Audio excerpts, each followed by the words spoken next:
Rajkot collector કચેરીને બોમ્બથી ઉડાવવાની ધમકી, સુરક્ષા એજન્સીઓએ તાત્કાલિક કાર્યવાહી કરી।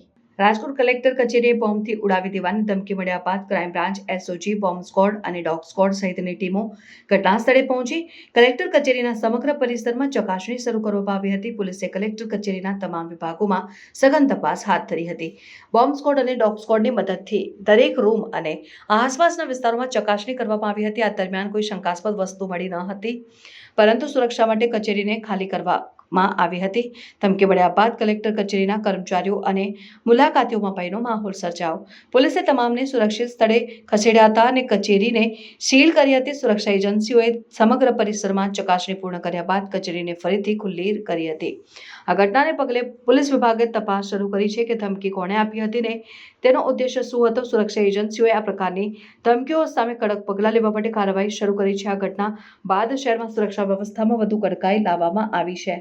આજે ઈમેલના માધ્યમથી એવી સૂચના આપવામાં આવી હતી કે કલેક્ટર કચેરી અને તેના પ્રિમાઇસીસની અંદર સિક્યોરિટી થ્રેટ છે અને એ ઈમેલ ઈમેલની જાણ માન્ય કમિશનર સાહેબને કરવામાં આવી હતી।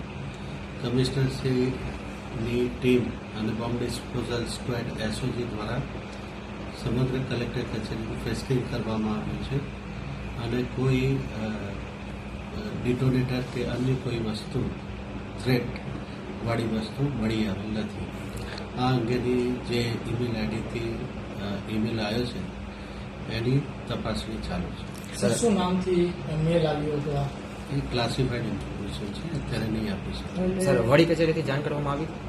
ક્યાંથી જાણ કરવામાં આવી? ઈમેલ ડાયરેક્ટ અમારી ઓફિસે મળ્યો હતો અને પ્રથમ માહિતી અમને મળી છે। કેટલા વાગ્યા ઈમેલ કેટલો એ અત્યારે નહીં કહી શકીએ।